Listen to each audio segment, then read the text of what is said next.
this man was so fetish. Fetish. Like he, instead of having sex with his wife, he would use objects like bottles and stick. And the lady was always suffering and was so injured. Yeah. And she believed the man was going to change. Bible says God hates divorce. So that does not mean the same as saying that there should be no divorce.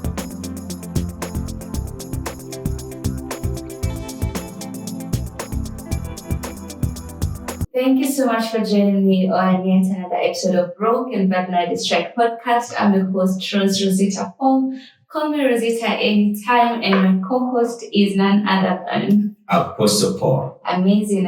Today we're going to have a very interesting conversation that is very important to every one of us, because we are going to be talking about relationships and how brokenness from the relationships can be very traumatic, and what we can do so that we can be able to overcome those, right? Yes. So what do you have in mind about that? Well, it's a lot. It's a lot, because I think we all have a need to be loved. Yeah. We have a need to be appreciated and celebrated. Yeah. But when you get to a point, you are no longer celebrated. Instead, you are tolerated. Yeah. And at times actually rejected. It really hurts. Yeah. It hurts big time. It does. Yeah. And why are relationships so important to us in the first place? Yeah, because we are social beings, and it is within God's plan that you should not be alone. Yeah. And scripture says two are better than one. There's so much value in having somebody else who believes in you, who is cheering for you, and who exclusively takes you for life is a partner. Yeah. So that relationship is a need inside everybody, except a few who, by reason of choice or delusion or deviation, they just choose that they will not be together with somebody. Well, I feel like it's a very important thing for all of us. And unfortunately, this very important need that we all have has broken so many people, and it has destroyed the lives of so many others. We've had so many young girls get into relationships being heartbroken, young men being destroyed, their destinies are cut short. We even have cases where partners just choose to kill their partner and even their children. I mean, how can something so beautiful become so cruel? Yeah, that's actually the question, that how come something that started so well suddenly becomes sour? Yeah. There's so many reasons, but I personally feel that everybody should know that just because you're good does not mean everybody is good. And just because you are loyal, you are dependable, and that you are the kind that wants to stay with somebody and you are grateful and you believe in building, it doesn't mean that everybody has the same school of thoughts. There are some people who are users, others are abusers, and there are people today, they will pretend they love you, they will pretend they'll give you any kind of promise for as long as they can be with you. But once they are done with you, they will easily walk away as if nothing has been there. Of course, there are so many reasons, but one of them that I really feel is just unintelligent choices, poor choice of a partner is one of the major cause, because a lot of criteria is ignored in choosing that I want to be with this person. I think that is where everything goes haywire. Wow. On the choice. The choices that people make. We were just watching a video a few minutes ago on Facebook about this couple that was organizing their wedding that was going to be 2 weeks. but the man had some issues and some doubts, and he was suspecting the lady. And so he hired somebody to do sort of a loyalty test on the lady. And unfortunately, the lady failed very miserably. And I mean, 2 weeks to the wedding, and you realize that the choice that you made was probably not the correct one. What should somebody do in that situation? I mean, you've just found out your choice is going to destroy you for life. So do you move on with the choice that you made and deal with the consequences later? Do you walk away and be pointed fingers at, especially by the church? I mean, what should one do in that situation? Because that is very heartbreaking.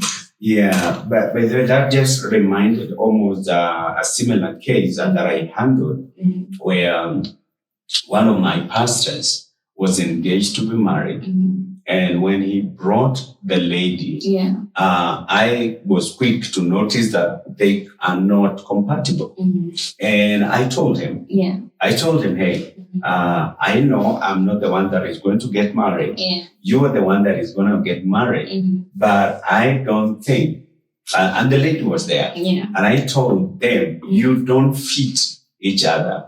I mean, they were both members of the church. And I told them, you're not fit for each other. But guess what? I will still support because it's your decision. It is your choice. I even went ahead and paid the dowry for him. Because that was, I personally believe that somebody's choices can be respected. But I still reserve that right to tell somebody when you have made the wrong choice. Okay, fast forward. They take all their time, and a week before the wedding, I mean, all the wedding cards, the hall had been paid for, the dresses, everything. And that was an expensive wedding as well. But just a week before, the parents of the boy or the man, they discovered some very frightening information about the family of the lady and the lady herself. And the brother had no otherwise but to pull away, brokenhearted, ashamed, guilty, and he remembered that he had been told not only by me, but even his sister and so many others. So what do you do in that case? First of all, I would not tell you to go ahead and handle the consequences later, because the best time to correct a mistake is now, not later. If you have made a mistake, if you made a wrong choice, you cannot say you correct that later. I have a friend of mine, you already know the person that I'm talking about, who thought that going forward was easier than leaving, and he discovered after 40 years that he should have made that decision 40 years ago. In the meantime, he's aged, he is heartbroken, he is in a relationship that he's hated, despised, he's sickly, and he says he does not know what it means to be loved, because he discovered much later that actually the lady loved the wallet, not him. So I personally think you correct the mistake now, not later. But it's a difficult decision to make, especially because you can imagine the whole family is involved, finances have been invested. I mean, counting those losses, I think it's a painful decision that one needs to make. But then again, I see your point when you talk about it's better to deal with the pain right now than to deal with the consequences either all your life or later on in life. But then what would you say to somebody that has gotten into a wrong marriage and found out that this is just the wrong place for me, but I'm Christian, I don't want to divorce, I don't want to be ashamed, I don't want people pointing fingers. What do you do in that situation? I remember I was on TikTok live the other day, and this man wrote one of the comments and said, if I can advise him to separate from his wife because it's becoming very toxic and he does not want his children to bear the consequences of their bad marriage. Yeah, so what do you tell such a person? I mean, a whole human being is already involved. You have kids and lifetime has been invested. I mean, what do you advise such a person? The first thing that I would personally look for is whether there are irreconcilable differences. What can qualify? Yeah, okay, I'll get to that. Okay. Like I normally look at marriage issues as either repairable or beyond repair. Now, there are things that are repairable. But now in the case that you're referring to, I assume it is something that is beyond repair. So should that person move out or should that person bear the unrepairable kind of a relationship? And this person is a Christian. First of all, let it know that according to scripture, the Bible says God hates divorce. So that does not mean the same as saying that there should be no divorce. It means he hates. He just hates that action of divorce. He hates. It's not something that gives him pleasure. That gives the connotation that there are circumstances that God is conscious that divorce will come. And that's why in other parts it talks about unfaithfulness in marriage. It's one of the biblical reasons for divorce. Whether they are children or they are not, it gives room that in the event of unfaithfulness, one can walk away. In 1 Corinthians chapter 7, it also reveals another reason.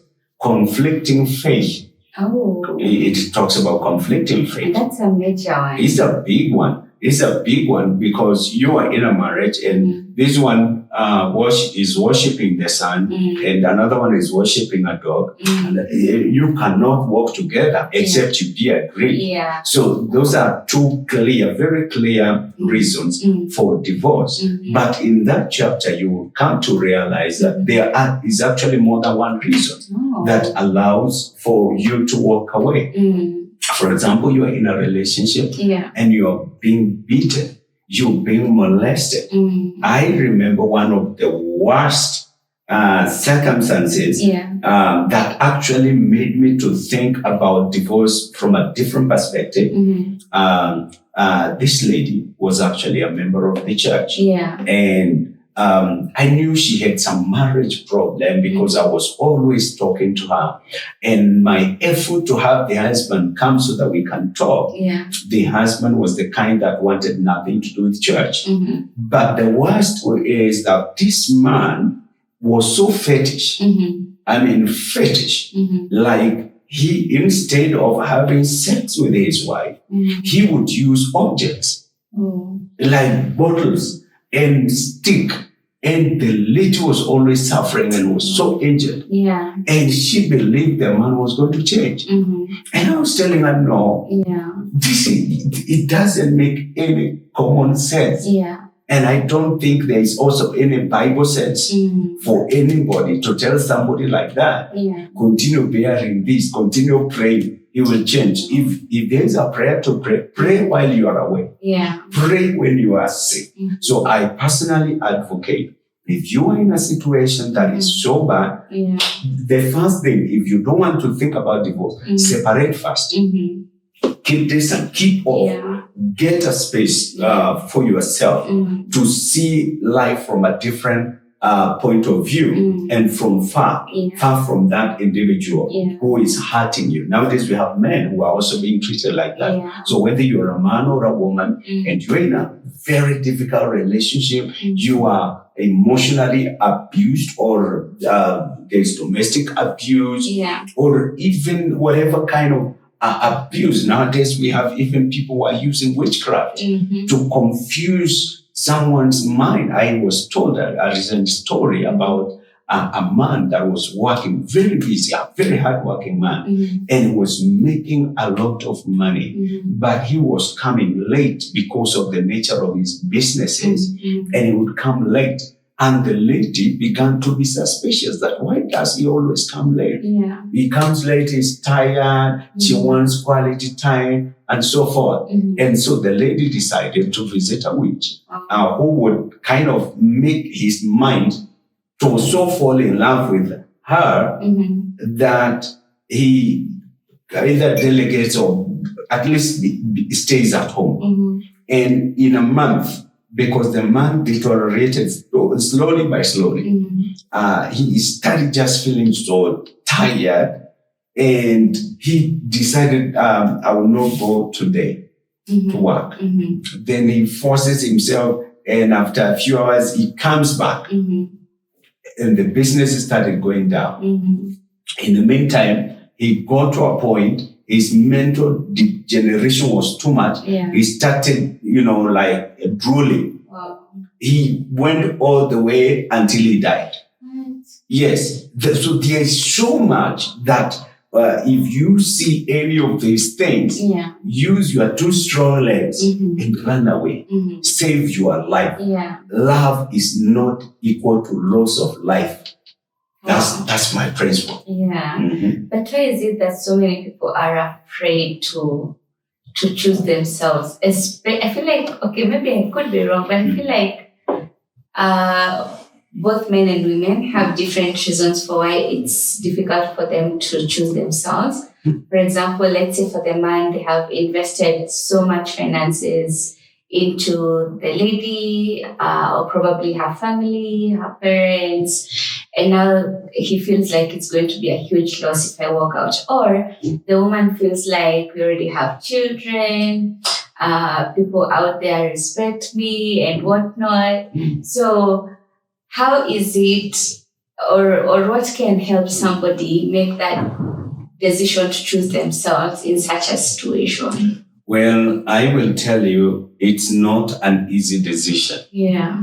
This is not an easy decision, and especially where you have invested your finances a lot, you've invested your emotion, and you have children involved. It is very, very difficult. It requires courage, and it requires foresight. I like to ask couples who are going through these things, that if you're going to live the next 50 years in this situation, would you still have the strength?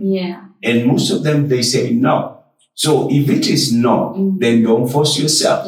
But if you feel for the remaining time of your life, you can still handle whatever is going on, then it means whatever you're going through could be repairable.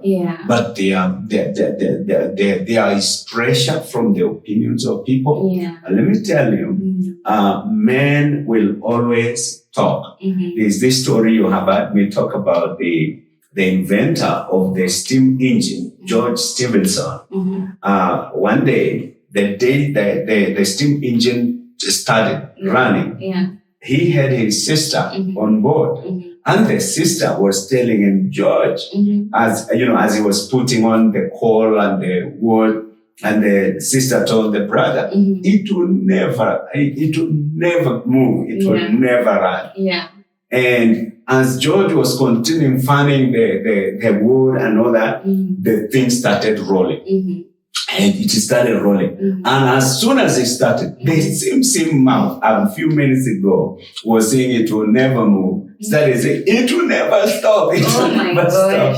I mean, that's the nature of man. So if you are the kind that you want everybody to speak good about you, to have a good opinion about you, believe you me, there are situations in life you will have to ignore what people are saying for your better life. I mean, everybody you see, they have ignored one of the favorite sayings in our country here is that the noises of the frogs should not stop a cow from drinking water. So I really encourage the opinions of people about you. Yeah. They will have some time, they can talk even for months or even for years. But remember, they have their own life. Yeah. This is your very own. And so since it is pinching you, do whatever it takes to save your life. Yeah.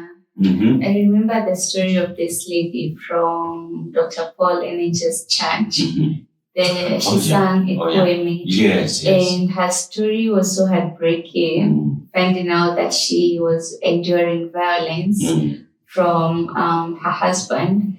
And everybody was telling her to walk out, save yourself. But just because she was afraid of what the church would say and what people would say, she endured even to her death. And in as much as there were people who were celebrating her for sticking to her marriage, you know, I feel like maybe it could have been, I don't know, I could be wrong, but maybe we need to also build a culture in church where we do not quickly judge people for the choices they make because we don't understand what they're enduring, you know. So probably she thought, if I walk out, I'm a praise and worship leader in church, so what will happen to my ministry and that kind of a thing. And so many people, both men and women, endure so much in marriage just because they don't want to be pointed fingers at, you know.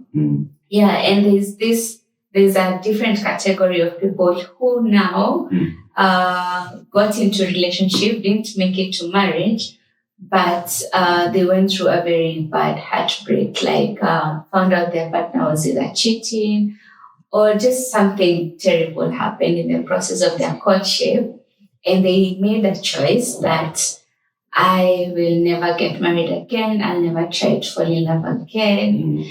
Now, for this kind of person, what would you suggest? Because there are so many, and I feel it goes both ways. Yeah. And it gets to a point somebody hates men completely, or they hate women completely. Yeah. For such a person, what do you then tell them? Well, I as you have said, it really goes both ways because for a lady who was engaged, or maybe you are in a relationship and then you are impregnated and the guy goes on. And perhaps this is the advantage that most men have, that you can have 10 children, but you are always standing alone. Nobody knows the kind of baggages that you have left out there. And perhaps that would also maybe sound like a warning to ladies that don't be very quick to make a baby until you are very, very sure that the person is ready to take responsibility for your own life as well as for the outcome. Because our society has not been very forthcoming. Begin with the church itself, because the church really judges harshly those visible things, like you're pregnant, or you have a child, or you have divorced. The people will judge you so harshly and say, this one is a single mother, this one has 2 children and no husband, and so forth. So it is so wrong. And then when it comes to men want to get married, they already have written off the single woman who has a child or children. They are written off as these ones are not good. And then you realize they want to marry somebody who doesn't have a child. But the question is, where did those women get children from? So I personally do not judge, and I don't encourage anybody to be very quick to judge. But I have met not one, but many women who actually decided to get married to that individual, not because it was a decision as it were, but in a heat of the moment, they slept together and a child was born, and the man was also not ready. They just gave in to the emotions of the moment. And as a result, you realize that the lady, most ladies, they offer to sacrifice. They decide, okay, I will just decide to stay with the person. And in the process of the time, Within no time, the man decides the only way to make you live is to hurt you, frustrate you, body shame you, call you all manner of names. So the society is very harsh, and I personally think the church needs to change its position of being judgmental and begin to listen to some of these women. Because personally, I have a lot of respect for a woman who has children and is raising them alone. And I've found them to be some of the strongest people you have found on earth. And for me, for men who run away from responsibility, I consider them very weak. Oh my gosh. I feel like the topic of being broken from heartbreaks, relationships, marriage, it's a very complicated conversation that would probably require a focus on maybe one kind of a situation, And I don't know what, now in conclusion, how you could advise somebody on how to get out of that brokenness, maybe find love again, stay hopeful again, maybe choose yourself. What kind of advice would you share for somebody who wants to come out of their brokenness that was caused by love? I would tell somebody like that, first of all, take your time to recover. Give yourself time to recover. Don't consider yourself as a failure. We are human. We can all make mistakes. But you don't have to be very harsh. Redefine that failure. You are not the one that failed. You are not rejected because you are not beautiful or handsome. You begin to be positive about your own person, first of all, so that you distance yourself from that event or that occurrence and see yourself as still a valuable person, a lovable person. And once you give yourself good time, just understand that there are good people out there who actually can love you, can take care of you, or you can take care of each other.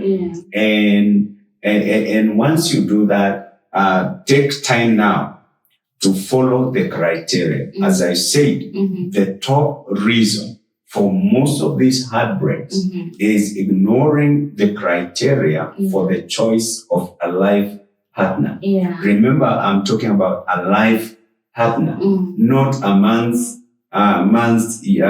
duration kind of a partner, but a life partner. You take time, you do due diligence, you do all manner of research before you commit.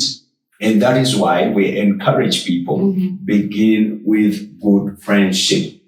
Get to know the person, get to know their family, consider their history and all those things. And once you do that, I'm very sure you can be able to make the right choice. But maybe one of these days we can look at some of that criteria that can help people to know how to choose the right how to make the right choices, and finally, for somebody that has already made a choice and it's too late to apply the criteria and whatnot, and they're very broken, maybe you could just share a word of encouragement to such a person.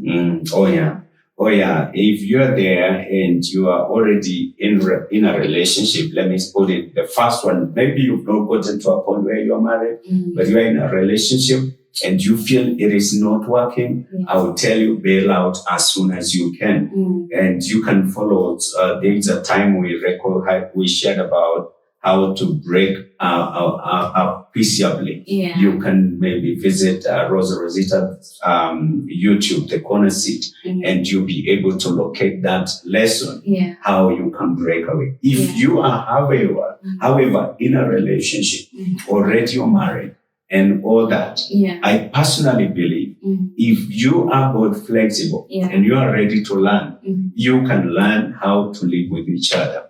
But where none is ready to learn from each other, again, the only way out is to bail out. So I'll tell you, don't suffer to your death if there is a way out. You can handle the shame, you can handle the pain, you can start again, or even better, you can also live on your own. You don't have to to live with a person and you know that you are going to die very soon. If given a choice, you can take care of your children or whichever way. So I personally want to let you know that you can gather the courage to walk on or walk out. Yeah. Wow, that is very encouraging.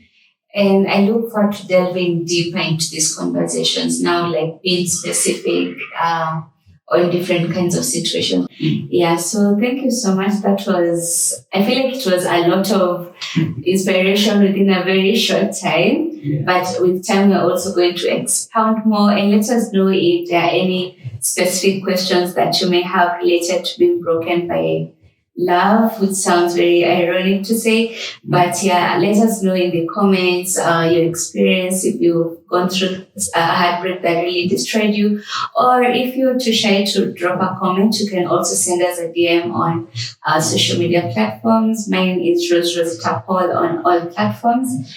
And yours? Yeah, Apostle Paul Njoroge on all social media platforms, but more importantly, you could be there and you have better advices. Yeah. You can also comment there, give their advices, and somebody may benefit. Yeah. Different perspectives are going to be helpful. Yeah. Absolutely. And just to conclude, just to remind you, choose yourself. Choose yourself every single time. Choose yourself. All right. Thank you so much for watching. We'll see you next week, same time, same place. Yes, see you then. All right, bye. Bye for now.